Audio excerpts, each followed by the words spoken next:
All right, let's talk about fake lawyers for a second. People wishing to immigrate to Canada often turn to immigration lawyers, help them navigate our often difficult immigration system. But here in Montreal, we're seeing more and more horror stories.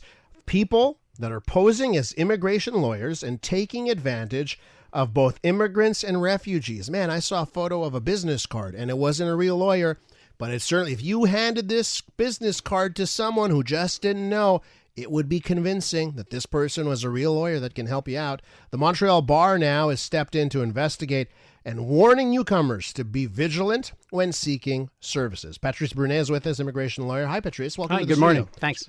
Great to have you in. So what exactly are you seeing? And maybe if you could give us an example of what these fraudsters are doing.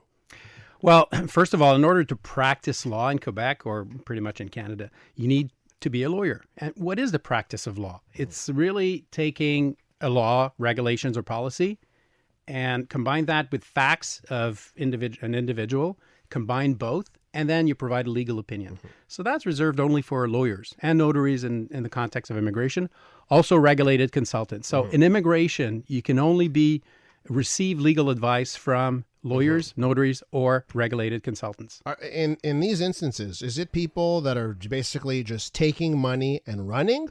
Or are they taking money, but they're not lawyers, and they're just, giving some advice that they know? Like, what's happening here? Well, some of them are really skirting the system, and they're in their communities, they're providing advice, and they're saying, I went through it, I know how it works, and I'll help you, and I'll charge you for it. And there may be a bill, there may not be a bill, but you have to be careful. And it's very easy to verify if a lawyer is a lawyer. You just go on the Barreau du Québec website, and there's a directory. It's publicly accessible, and you can look it up. Now, is it illegal? Let's say you've been through the process, because I would imagine if someone has been through the process, 3 years ago they went through the system, it's fresh in their mind to offer help and advice. That's got to be allowed, right? But is there a line where it becomes, well, you're not just being friendly offering advice, to you are trying to impersonate? What's that line? Well, there's a couple of things. First of all, if you're charging a fee, that's illegal. Okay. If you're not charging a fee and you're providing free advice and it's clear, then you can do that. But you have to be careful when you're receiving that free advice. It's only free advice. It's worth what it's worth. It's free. So there's nothing prohibiting someone from telling some other person, go to the website and download the forms, go to the Immigration Canada website. There's a lot of information there. But when you cross that line and you actually say, what, in your case, because you're 24 years old, you speak French, you do this, you do that, you went to school here, and I think this program applies to you, that's legal advice. What could be the consequences for someone who just needs help, right, navigating the system? And if they take that advice, but it's not valid, what could be the consequences for these people? The consequences that they're very severe, because the person can be deported, they could lose their status, they could think that they are maintained in status. I mean, I get calls from employers, and really, really honest employers, and they've had someone working for them on an expired work permit, and then they did something, they filed something with Immigration Canada, and they missed something. They missed a deadline. They thought they could continue to work. And we have that difficult conversation with the employer, and we say, well, you've been maintaining this person at work. You've been paying them, even with a SIN number. You've been paying them, but they're really been working illegally for the past few weeks. So you got to stop it right now. We may have to make a disclosure to Immigration Canada. And then we're going to work on a strategy to recover the status of the person if it's possible. Sometimes it's impossible. So how much of this is happening because there's not enough resources to find a real lawyer, an actual lawyer, and then people are just struggling? Well, I can't find a lawyer to help me, so they've got to go to these avenues. Is there an issue here that we simply don't have enough resources to provide people with? No, I think there's a lot of immigration lawyers in Quebec, all across Canada. But I think that the problem is really misinformation. It's really building the confidence between the provider of services, who is not regulated, who is not authorized, and the person receiving the services who's not asking the right questions, just not going on the website to verify if the person has the authority to do it. And sometimes it's difficult. It's a hard conversation to have because, it may be your cousin, maybe someone referred by a friend, but you have to do your homework because it could be, it could signify thousands of dollars that you're paying and you end up in a worse situation that you were to begin with. And how often is it happening where it's sort of the worst case scenario where someone is trying to pretend they're a lawyer and charging lawyer rates and scamming people, bilking people out of thousands of dollars? How often are we seeing that?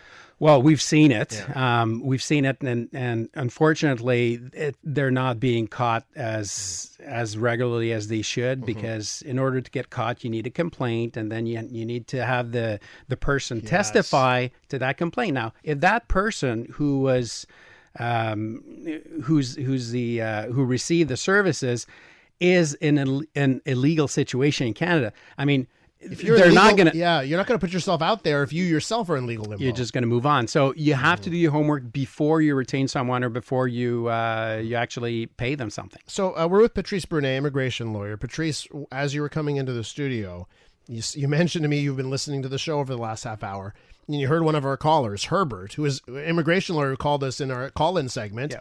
And he actually was one of your mentors? Yeah, he was my maître de stage. I did when I became a lawyer because of him. So thanks to you, Herbert, if you're still listening. So I have to ask you, if you have, since you're here, do you have an opinion on what is currently happening? Quebec yesterday, boy, were they ever vocal. They rarely put on a press conference where it's the premier and 4 ministers saying, this is crisis, we need money.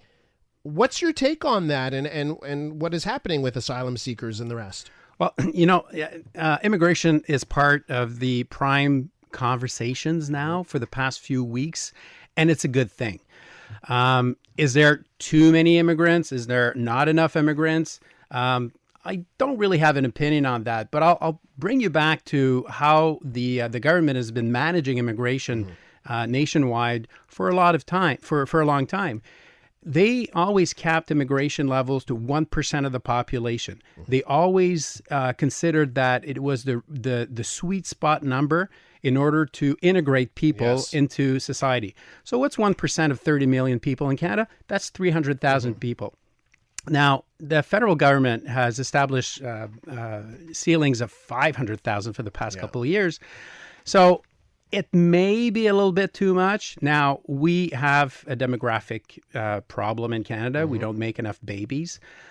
So, we may see one generation or two down the line whether 500,000 was too much. And that the 500,000 number, that is, what does that number represent? Is it just legal immigration? Does it include the temporary foreign workers? Does it include asylum seekers? Or are we now adding even more to that? Because I think that's also, if it was maybe just the 500,000, that was the actual cap, it seems like the number is in reality much higher. Yeah, it's much higher. Yeah. I mean, the 500,000 is permanent residents, those who are coming to establish for the rest of their lives and eventually becoming citizens. So there's a lot more temporary foreign workers coming in, and then the foreign students, they're not part of that number. Now, temporary foreign workers, they respond to a need from businesses. And we need those people, whether they're intellectuals, they come to work in IT, in artificial intelligence. We need those people in order to make our companies more competitive. And they may end up eventually becoming permanent residents. And we probably want that because they're already fully integrated into society. Is that easy enough when you're talking about someone who's got the university degree and has the talent, and there's a Canadian company that wants them to come work as a programmer for IT, something like that?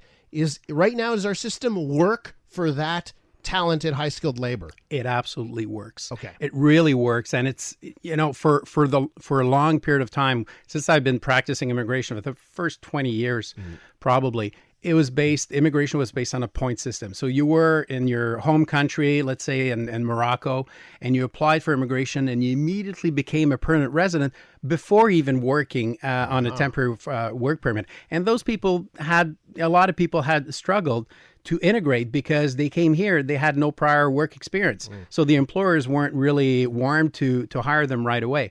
I think that the program, the immigration policies shifted to favor those who come, first of all, on a work permit. And once you've been working in Canada for 2 or 3 years, we all agree that the ramp up is pretty easy. It's an easy transition, and they're making money. And now, I'll bring you back and give you a little bit of perspective. We want Canadians to make as many babies as they can. All right. I think we all agree on that. We want to increase the demographics through birth. But if you don't reach that, you need to have people who come in and are come from other countries. Yep. And why not choose those people who've benefited from the education system of another country, and from day one they already pay taxes. That's right. So they've hit the ground running. But Patrice, listen, we're running up against the clock. Fascinating discussion, and I would like to have you back because I think we could have even further discussions on all this. Seem to know your stuff. So thanks so much for coming in. Thank you. Patrice Brunet right there, immigration lawyer.